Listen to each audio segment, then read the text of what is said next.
She wants to overthrow our love. Maybe too much ain't enough, and we won't make it out alive. She's got a rebel heart. She's had it from the start. Out there on the run again. Hello, everybody. I'm Larry Ridley. You're tuned in to the NFL on EA Sports. The Chargers struggled a week ago, falling back to 500 on the season. But today they'll have a chance to correct that. It's the Broncos going up against the Chargers. So with kickoff approaching, let's send it over to our commentators here this afternoon, Brandon Godden and Charles Davis. America's finest city on about as fine a Sunday afternoon as you're ever gonna see. Today, it's a matchup in the AFC West between the Denver Broncos and the San Diego Chargers.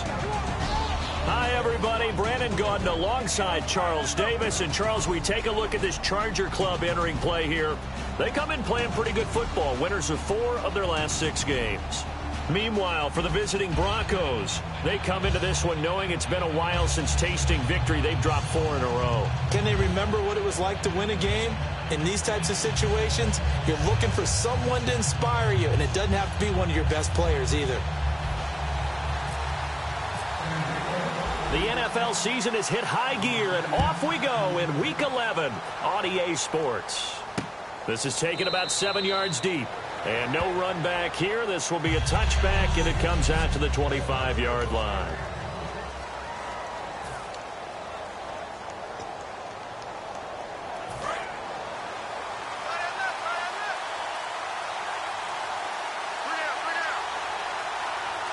In the backfield is Anderson.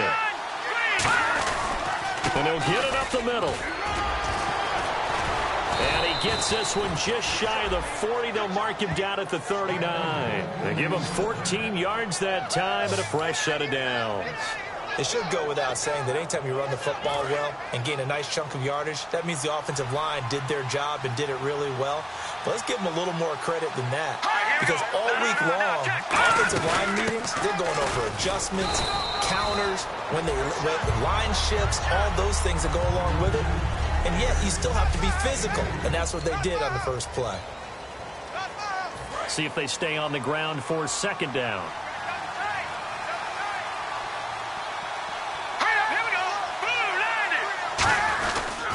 Toss play. This is Anderson. And this play will be blown up. He'll lose yardage back at the 38. So he loses 3 yards there. Now third down. There are so many times during camp and practice that you get bored as a player doing regular drills. But how about that shed and skate drill right there by the linebacker? You do it each and every day, get the blocker away, and get into the backfield and make a big-time tackle. That's what we just saw. Well, he's taken down, but not before picking up the first thanks to a flashy little spin move.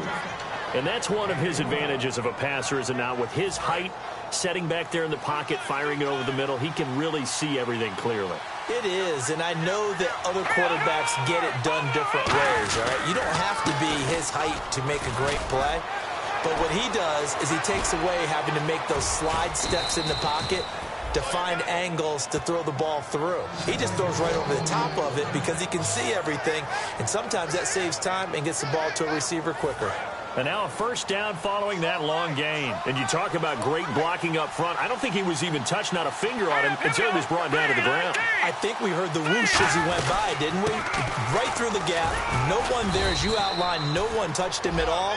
A free sprint into the secondary. Yeah, that's what you call breaking free right there. And here comes play number 6 on this drive.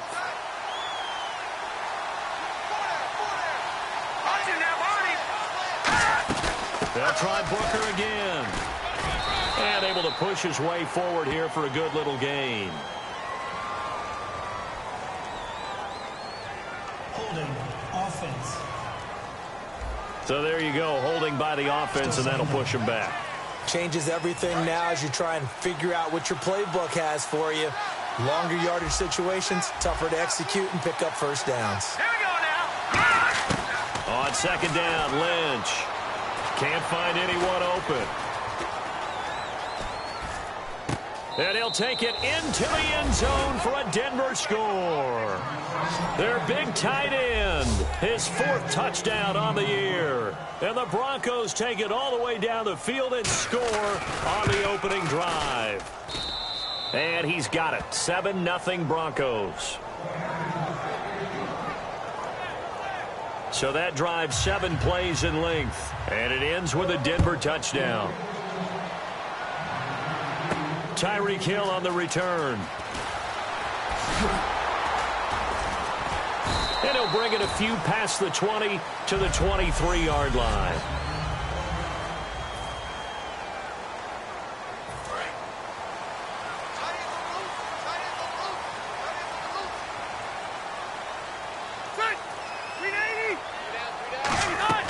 Rivers on 1st down. Throwing the slant pattern here, complete. 7 yards, the pickup on the pitch and catch. Some think the teams really won't throw a slant route unless you have a receiver that has a lot of stature to him.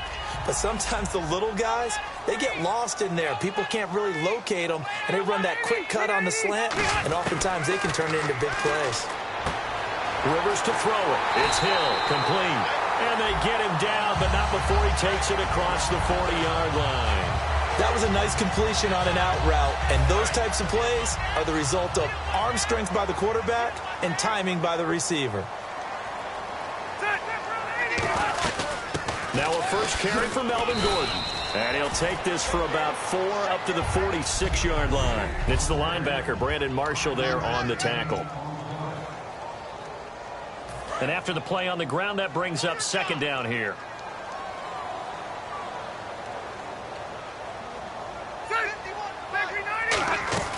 From the shotgun, it's Rivers. And right side, Henry's got it. And he takes this one down all the way near the 30.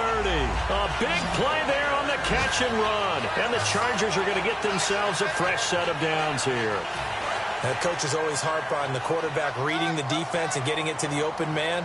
That's good recognition there. And how about what he did after the catch? Yeah, hit your tight end, let him get some rack. Yeah, when he gets moving, not many guys want to come over and put a hit on him, do they? Just what you want on a first down run. Call it 8 yards, and it's 2nd and 2. There's so many definitions of a complete back. I think most people think a guy who can block, a guy who can catch, and a guy who can run. But how about when you put it all together as a runner and you can fake people out, you can be shifty, and also run with some power and break tackles, as we just saw on that pickup. Rivers now on 2nd down. They complete it to Hill. And they do get him down, but he's inside the 5 all the way to the 3. So how do you beat man coverage? First of all, you want to be a superior receiver, but you know something, that guy who's covering you, he's usually pretty good too. So the corner route is usually a great spot to get it done.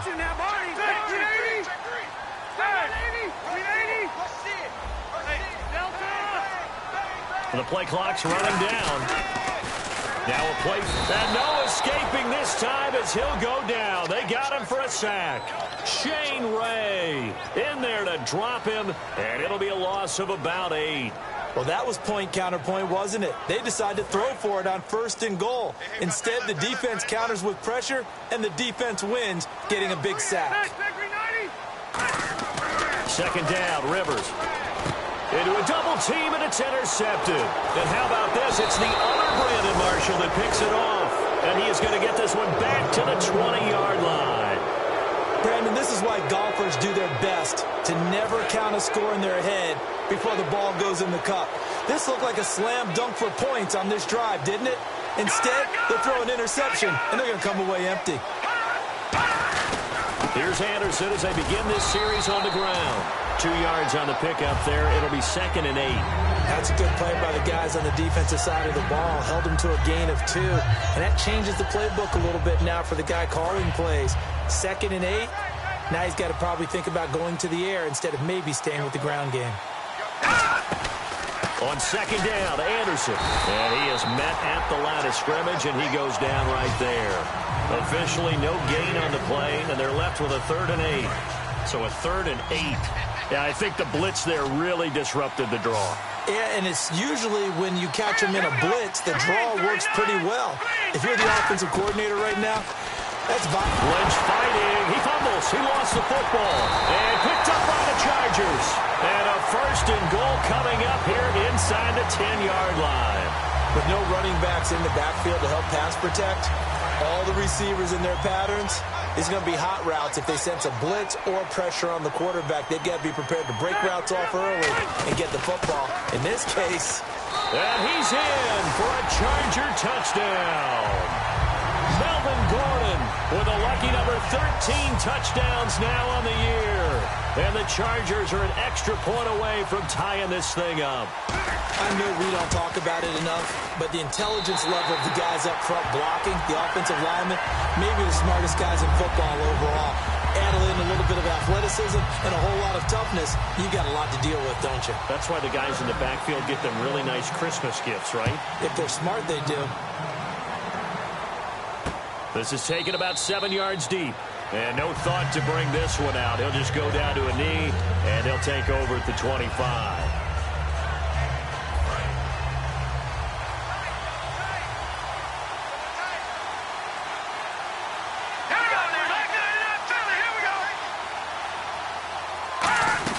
They start the drive with Anderson. Oh, he's got a little daylight. And he gets this one just shy of the 40. They'll mark him down at the 39. It's a pickup of 14 there. And it'll be 1st down, Denver.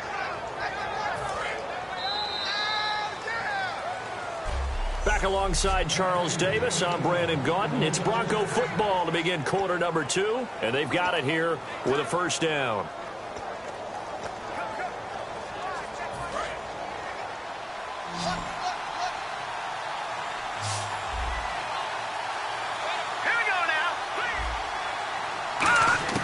On 1st and 10, it's Lynch. Quick hitter here, it's complete. 7 yards, the pickup on the pitch and catch.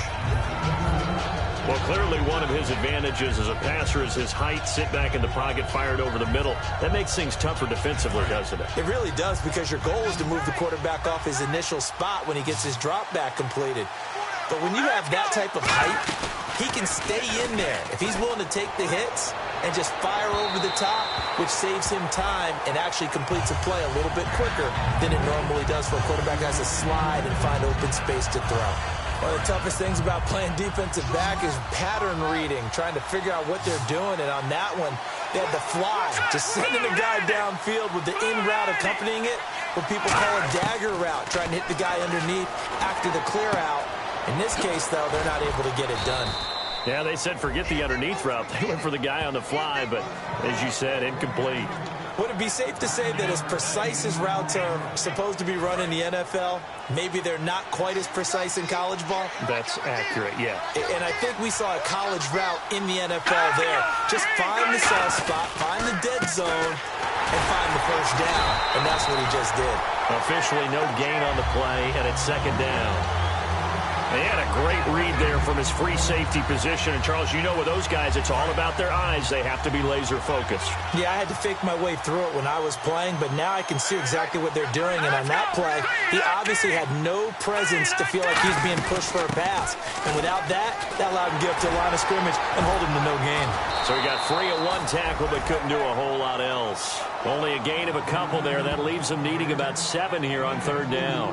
In order to play really good run defense when you're playing a 3-4, those 3 guys up front, the nose tackle and the guys they call the defensive ends, they're usually big, big people because they're going to have to eat up a lot of blockers. There's usually 5 on 3. And when they do their job well, guys who play on the inside, those inside linebackers, they're able to just roam and hit. And this is going to be incomplete.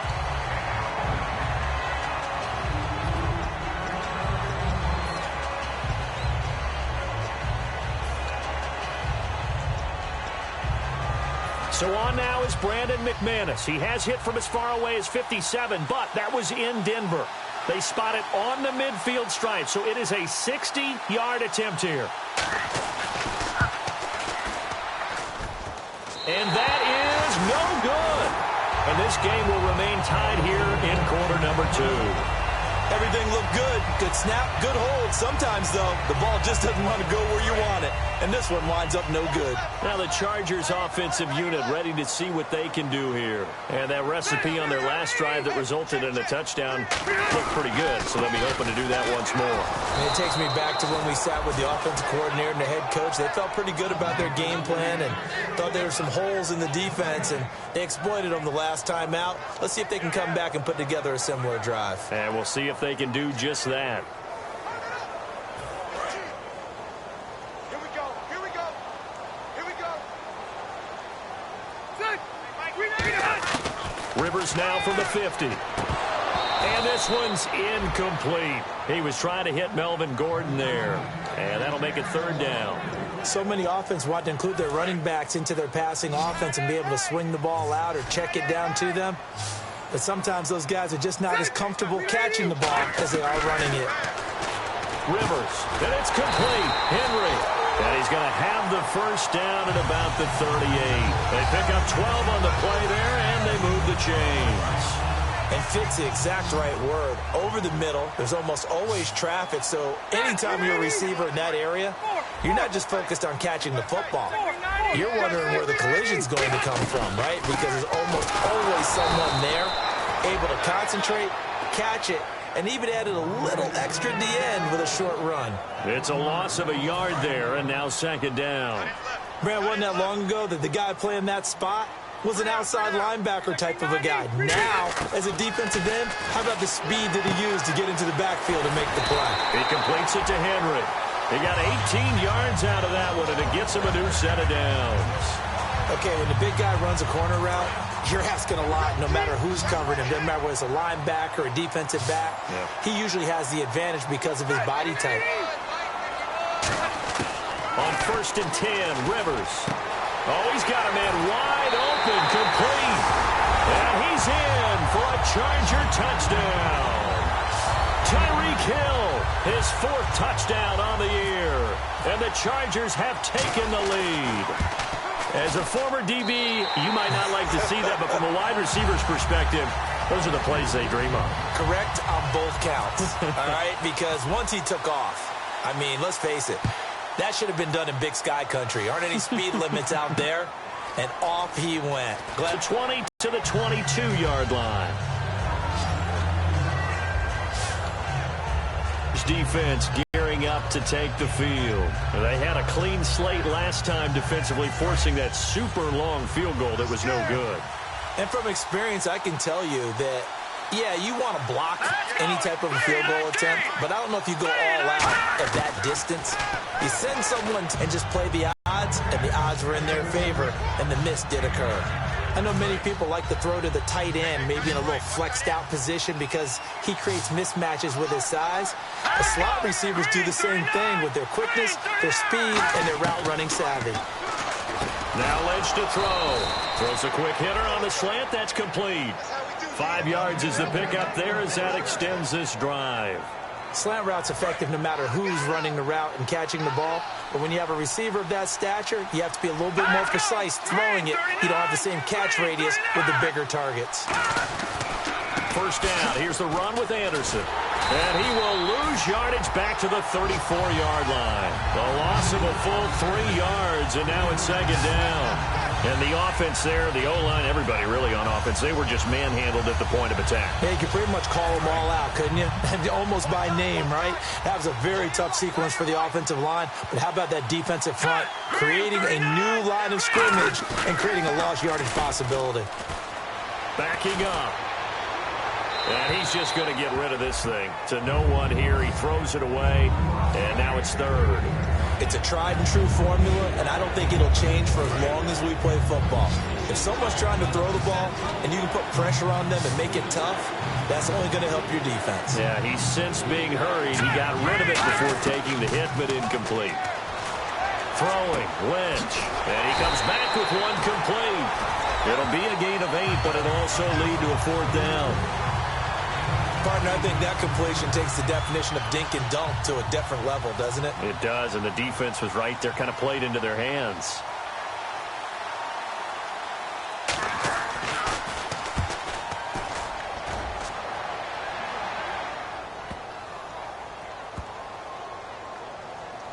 Boy, what a play on special teams here. This is going to be down inside the 5, all the way down at the 2-yard line.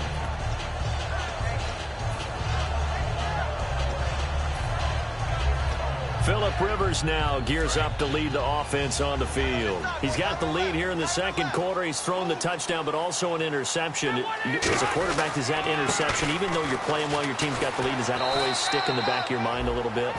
For the best ones, it just upsets them that they did that because they don't think there should be any blemishes on their record. They think that they're way better than that. So your confidence gets tested a little bit. Being able to go back out there, maybe throw another touchdown, that'll tamp that down in a big way. Yeah, like I said, he's looked pretty good to this point. They come out here in the eye. This is Gordon as they go to him again. They juked him. He cuts it right. There goes Melvin Gordon. He's at the 40. And he finally goes down, but not before reaching the 21. Now hold everything here. We're going to get a timeout by the offense. It's just their first, so they'll have 2 remaining here before we get to halftime.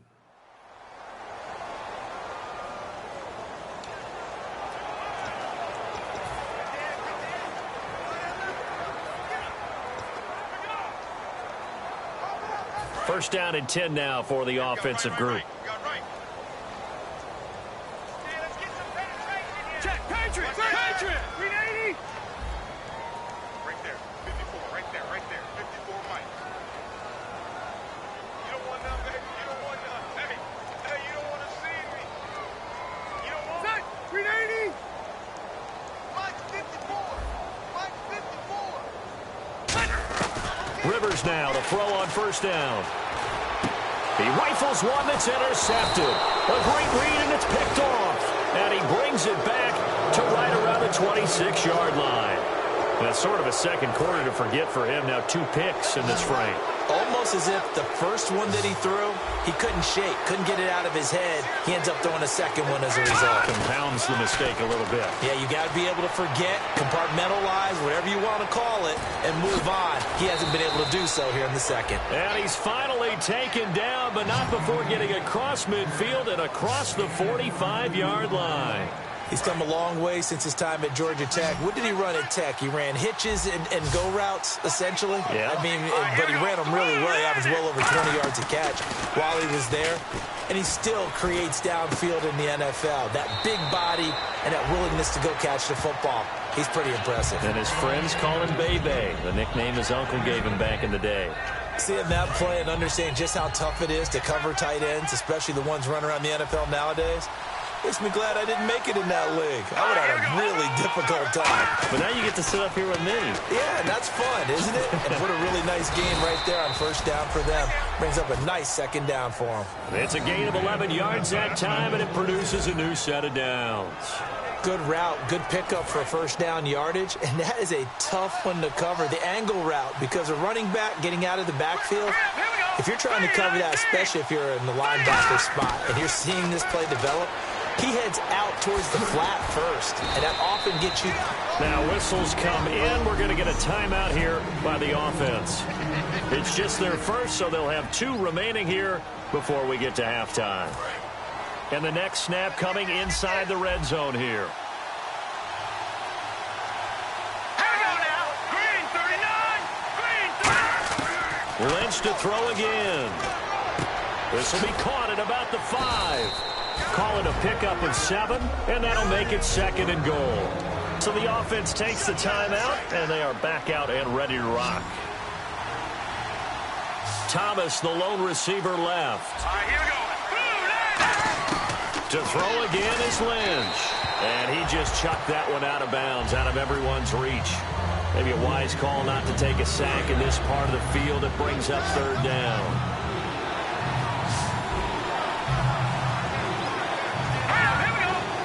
Third and goal now. Maybe the offensive coordinator thinking blitz here. And this one will wind up with him losing yardage. Back to the 4-yard line. He loses 4, and it brings up 4th. Okay, offense, you've gotten down close, but it's still just the second quarter. I say take the 3 points. Plenty of game left to play. And McManus able to put it through. So we stumbled upon him. Well, we're going to let you off a little easy there, LR. Halftime interrupted, and we are ready to get to this third quarter. Both teams appear ready for the fight ahead, and we resume action here in quarter number 3. Fielded about a yard deep. Oh, what a move. And he's able to get it across the 20, but not by much, as he's marked down at the 21-yard line. Out comes the Chargers as they'll go on offense now to start this third quarter. They have the lead. Now they'll be looking to extend that lead. And this is where I enjoy talking about one of my favorite subjects, tendency breakers, or counters as I also like to call them. You've done things in a certain way in the first half, and they've had the ability to see what you've done. They're going to make their adjustments. So guess what? You adjust yourself and try and stay ahead of the pace because you are looking for some separation in this ball game. The adjustment to the adjustment. Without a doubt. Show him one thing, hit him with something else. Now Gordon on first down. And he went backwards. He'll be down at the 30. That's going to go as a loss of a yard, and it'll be second down. The defense won that play so fast that I think if the running back even had time to notice if anyone was there, it was just a blink of an eye, and there was a loss on the play. And the hit jarred it loose. It's incomplete. That was a classic example of trying to run with the ball without securing the catch. He was thinking about those rack yards instead of making the catch first and then taking off. Ready? 380! Detroit! On third down, Rivers. Wide open receiver complete. And he takes it all the way down to the 28-yard line. A big play there for San Diego. 42 yards. The well-executed slant routes are based on timing, and that one was hit just right. Ball out of the quarterback's hands quickly, right to the receiver. He catches it on the run, and you saw the end result. Big-time run after catch. They love those rack yards. 12. Six! 380! A first down throw here for Rivers. And seeing no options, he just tosses this one away, incomplete. Now that'll bring up second down. I hope I don't sound too rah-rah on that one, but that's the exact right throw. Either your receiver gets it or no one gets it. Give him a lot of credit for being really precise with it. Got rid of it. No one got it. 180! And they'll go ground game here with a tailback. And taking it to the 15-yard line before he's brought down. They give him 13 yards there on the play and a fresh set of downs. Well, that's the desired outcome coming out here in the second half of being able to run the football and establish a little bit of pace and maybe even a bit of dominance at the line of scrimmage. And they want that to continue. Way too early to think about this being ball control time. But the way they're running it, you got to think they may want to continue that and see if they can go ahead and run their opponents into submission. It's a good gain of 11. Sets